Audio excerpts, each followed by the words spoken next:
I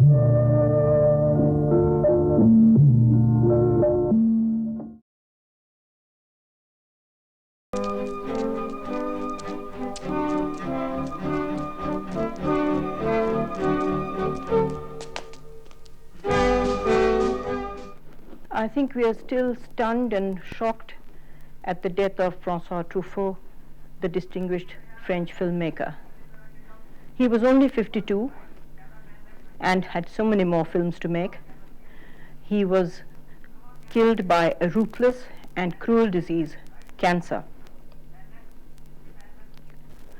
After I heard the news, I had endless flashbacks of Truffaut. Truffaut at festivals, Truffaut at press conferences, Truffaut just sitting quietly by himself, smiling.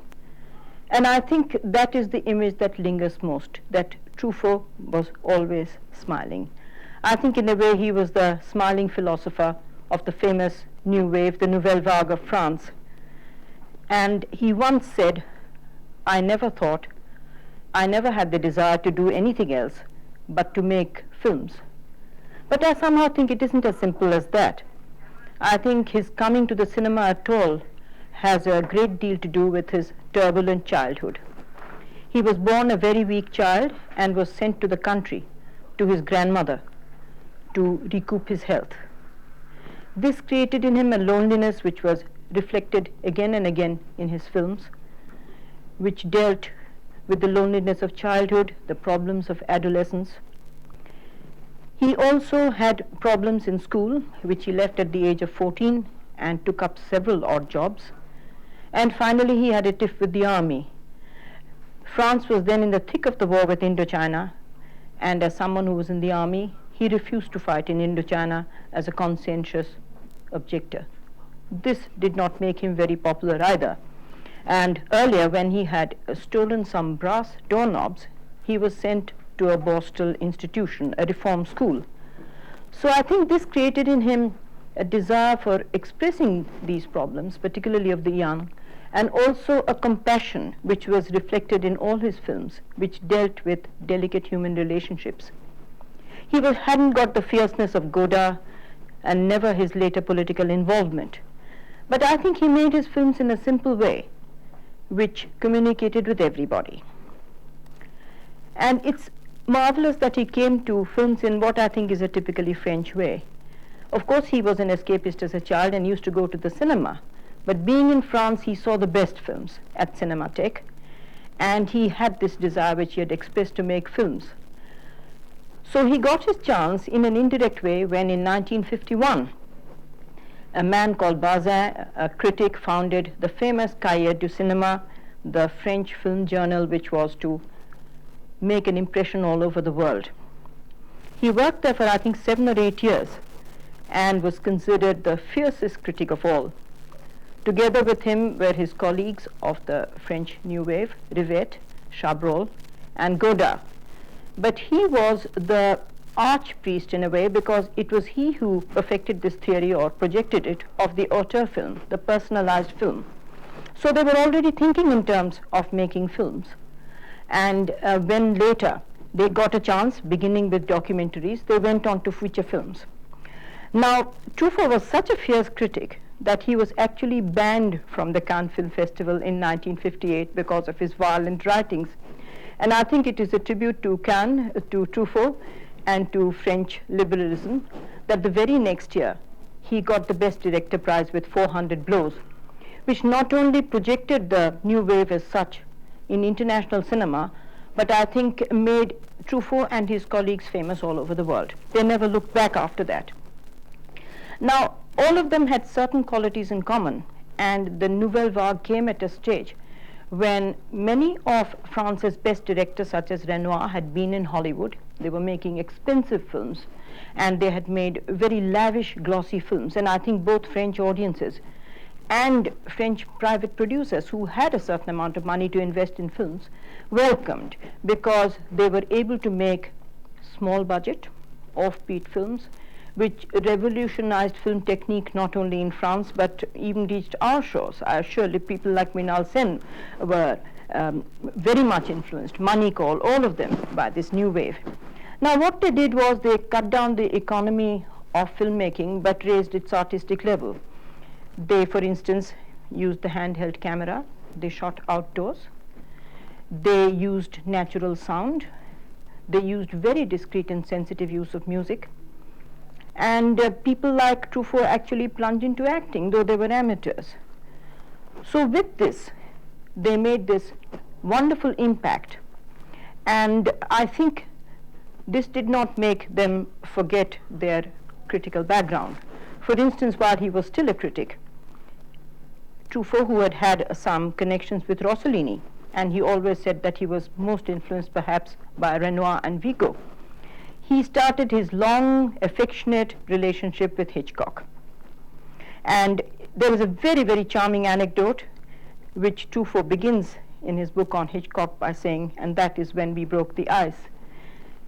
Perhaps more than any other country, the French were the first to realize the seriousness of Hitchcock's filmmaking when his country of birth, Britain, and America, his country of adoption, treated him more as a very successful commercial filmmaker.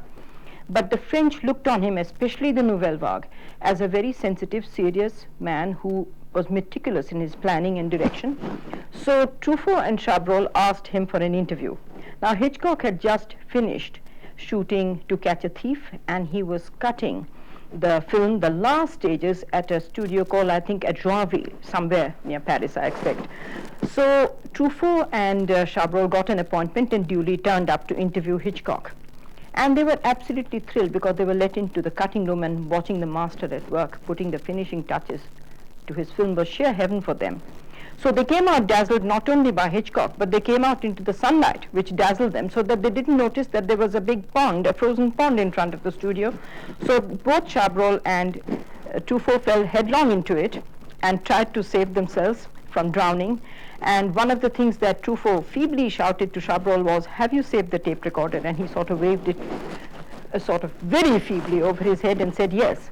And that is when a chance passerby rescued them from what Truffaut describes as a typical Hitchcock sequence, and they plunged into the wardrobe room, where the wardrobe mistress took one look at them and said, "Are you extras from Rififi? What you extras will do to earn a living?" When they said they were journalists, they were promptly thrown out. Well, they went back to Hitchcock, and he took one look at them and without any comment said, "Well, come to my hotel room in the evening and you can interview me there." He never referred to it again except once at a press conference when Hitchcock spotted the two and said, "You know, whenever two ice cubes tinkle in my whiskey glass, I think of the two of you."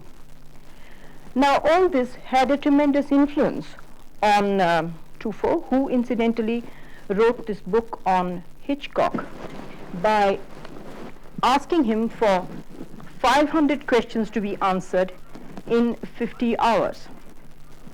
They spent a whole hour every day or more, I think it must have been considerably more, interviewing him, and they got this book, which Truffaut himself very modestly described as a journalistic book, but which the world's top journals, critics, and filmmakers still look on as one of the most authoritative books on Hitchcock.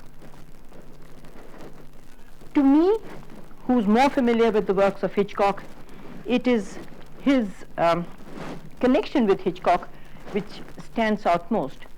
He himself says that the most Hitchcock influenced film was Fahrenheit 451, which you know was not one of Truffaut's best. He couldn't raise money in France, he got money from America, he shot it in England, but he says that he had a lot of Hitchcock in it. But of course, to me, the most Hitchcock influenced film is The Bride Wore Black. And there it is a typical Hitchcockian situation where the bridegroom is shot in the church at the wedding, and Jeanne Moreau, his famous actress from Jules Jim, she systematically eliminates each of the multiple murderers of her husband, and it's done with the sort of suspense combined with understatement which is typical Hitchcock. Of course, he didn't stick only to this. That was not all. Truffaut was not only a director, he was also an actor. And he plunged into acting because it came so naturally to him. For instance, his favorite child, the problem child. One of them was The Wild Child, his film where a gypsy boy, they attempt to integrate him into society after he's been cut off for quite a few years of his childhood. And in this sequence, you see that Truffaut is acting as well as directing. On the one hand, he's giving instructions behind the door to the boy, telling him exactly what to do, that he's to pretend that there is a coach passing by. On the other hand, after doing his dialogue, he quickly turns to the cameraman and says, "Did I do that right? Was the arm in the right place?" He was asked in the course of an interview why he chose to act in that film when he could have had a professional actor. He said, well, the professional actor could have been more technically competent. I never think of myself as an actor. I never think that I am doing a role. But I felt that I handled it better. And this joy of directing and of acting ran throughout Truffaut's work, because I think two of his most profound statements, and he made many which were individual to him, the cinema of the auteur cinema.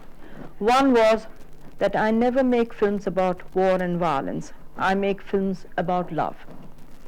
Then he said that the audience has the right to expect pleasure from a film. And he said, I always believed in final exaltation in the last 10 minutes of my film. My film must go up in a curve and then go out. And that is precisely what he did. So this pleasure to the audience is something he kept throughout his life as a director, as an actor. He did not like showing violence because he said what violence is shown on the screen cannot eliminate violence. So he preferred to make love and not war, though he didn't invent that phrase. Now, this recurring theme of this young boy, Douanel, who started in 400 Blows, it occurs in several of his films, and we even have Douanel grown up. And Truffaut had this theory that all his films somehow became sad. He wanted them to be happy, but they somehow became sad. I think he came to his compromise in Stolen Kisses, which to us at times seems rather comic, and endearingly so, because Truffaut said, I don't like the idea of making a film that's completely sad or completely happy. For me, the ideal would be to have always as many funny elements as sad ones. And I have noticed that with my technique of improvisation, which was of course a nouvelle vague technique, when I started off a film which could have been at the beginning funny and at the same time sad, it was generally much sadder than it was foreseen. Normally, Jules and Jim shouldn't have been so sad, nor should 400 Blows, nor any of my films. Then, for Stolen Kisses, I decided that the scenario would be completely comic. But the sad things came to add themselves while shooting, and that too so well that we came to what we were searching for so long, the 50-50 balance. Though many perhaps would argue that he did get that ideal balance in other films too. However, when all is said and done, I think Truffaut loved his first film best, the one which made him famous, and that was 400 Blows. It was like first love. And he had something to say about that too, and we must always go along with him, because in the film societies here, we saw that, was the first film we saw, 400 Blows. And this is what he had to say about first films. One thing I'm sure of is that the progress that one makes has almost no importance. It has no importance aesthetically or artistically. It is important for oneself, because one gets the impression that one has had a fantastic experience, that one knows how to simplify things, to construct, change, tear off 3 pages of a scenario and replace them by one sentence. One has the impression of making progress, but it is only an illusion. If one goes to see a film that one had made as a starter, one sees that the best was in it, and that the little bit of enrichment which came afterwards is nothing in comparison with the first spark. I think that one gives everything one has in one's first film, especially if it is made with a certain amount of liberty. And that was 400 Blows for you. And then I think finally we come to Truffaut his main idea on filmmaking, which I think he kept from first to last. This is the essence, I think, of Truffaut. I am against society, not in a fanatical, partisan manner, but I am against society in general, against all forms of society. For me, the artist is someone who shouldn't be necessarily in open conflict with authority, but someone who is against. He must be skeptical. He must be someone who always keeps grumbling, someone who doubts. In that sense, I think Truffaut is not dead, because wherever his films will be shown, and I'm sure they will be shown for many years, they will keep people grumbling. They will keep people doubting. And that surely is what the best cinema is about. The smiling philosopher, I think, will live on.